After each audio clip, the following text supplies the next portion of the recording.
animals that were farther south moving farther north. We've got birds that were never here before showing up.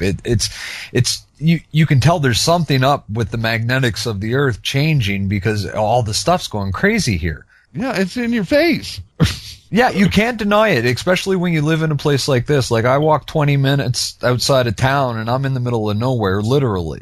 So I can go out and I can see the effects of whatever has been going on, and that's always what I've been searching for in the quest with this radio show and website is what is really going on with it, because I can see it in my own area, and I'm sure everybody down south can, too.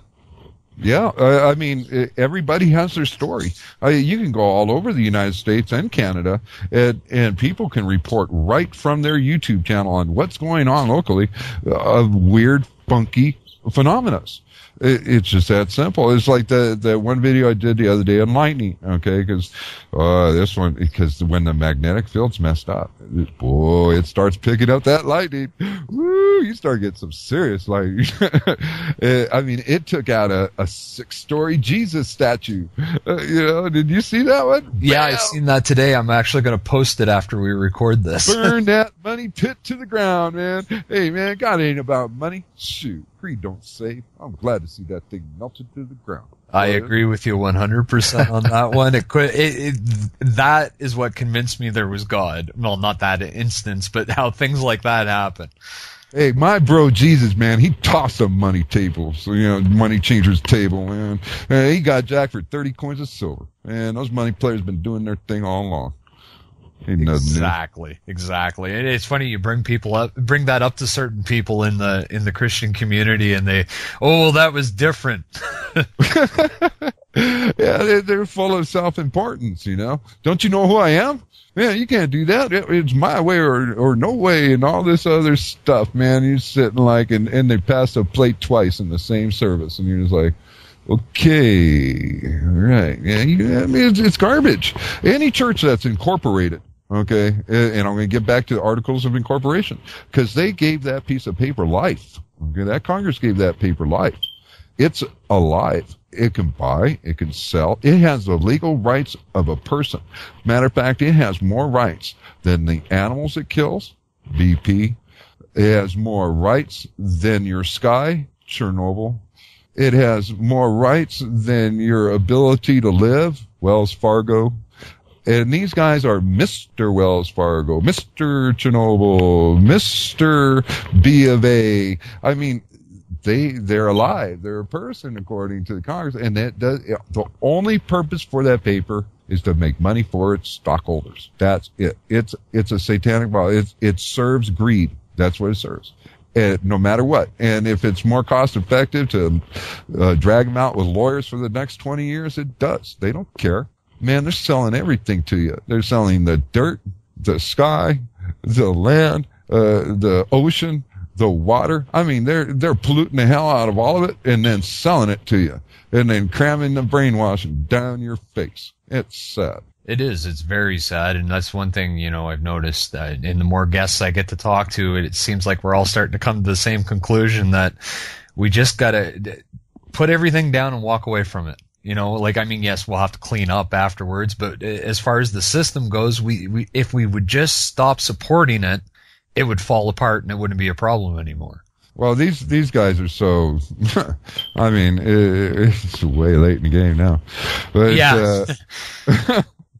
I mean, you do what you can, walk in love and, just, love one another, because what can I say, man?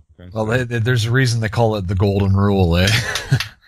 Yeah, well, their golden rule is whoever has the money has the rule, makes the rules, So yeah. That's why it's golden.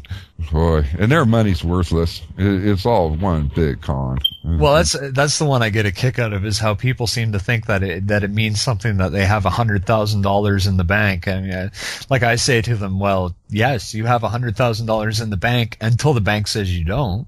Correct. And we're not even sheep or cattle to them. We're just zeros and ones. Exactly. Just a number. Yeah. And, what happened? 200,000 people died. Okay, we'll just deduct 200,000 off that piece of paper, They don't even see them as people. And you listen to the politicians, and they're talking down to us. And you know what? Payback's a bitch. Yeah. Hey, God's coming. They can, like it says in Revelations, where the kings of the earth hid in the mountains in their holes or whatever, and the holes fell upon them, or I can't remember the exact phrase, but that's exactly what they've set up. Like, I really think that's what the underground bunkers are for. They're going to run there to hide, and it might not work out quite the way they planned. Well, of course not, man. They haven't heard from above. They lean on their own understanding, which is nothing. It's foolishness to God. And those mountains are going to crumble in like tin cans, like aluminum cans. The mountains is the lightest material. That's why they rose up. Okay, it's just like why is the ocean floor deeper in some areas? Because it's the easiest to crunch down. And this is not quantum physics or quantum mechanics. This is basic elementary stuff. Okay, those mountains went up easier because the land is easier there. So when you get these big old quakes and stuff, they can have a counter effect on some mountains. Some will pull out, extend out, and they'll crunch down. And some will just fold in on themselves. Who knows what kind of air chambers or water chambers or magma chambers are under any of these mountains. I mean, there's so many piping systems of so many things, including gas, all kinds of different gases underneath this earth. And now this weight pushing on this stuff. Oh, wow. That's crazy. That's absolutely crazy. It kind of reminds me of that, I don't know if you've ever heard it, the Art Bell infamous Area 51 call where Art's radio station got zapped with a bolt of, or some sort of EMP. The guy called in and said that there was natural disasters coming and that the government knew about it, but they weren't doing anything to move the people. And it seems like the more people I talk to, that phrase was so correct. Okay, Scott, where do you see the next big event coming? Well, I'll tell you what, this girl's a very interesting phenomenon. And if I had all the information, if I would have access to all the information, I could probably pinpoint it just off of pressure and weight and spin and everything else. But you know what? They're not giving out that information because it's under national security. And anywhere where they had any kind of geo damage, like the Semeru mud flow over there off the coast of Java, Indonesia, where an oil rig caused a mud volcano, and now that water sucked back in and it's breaking the strata, and it caused a new fault line all the way down to Australia, and it's a lawsuit. And I mean, you can look it up on Wikipedia and read it. They lost, man. They caused a brand new fault zone, and they did the same thing in the Gulf. This ain't nuclear science, man. This is pressure and weight. You just can't drill holes in the areas and expect nothing to happen with this new pressure and weight. What's going to be interesting is all these other holes that they drilled for all these different decades where, they drilled and they missed. There was nothing there and they pulled them out. Well, with all this new pressure and weight, it just may shift some things underneath. It just may cause a vacuum on a couple of them holes and open up new faults. Who knows? But I don't have any of the reports that they hide legally. And I'm going to walk honestly. If they want to give me the stuff, I'll go over it and give my best guess. All I can do now is just say, hey, man, they're going to keep coming.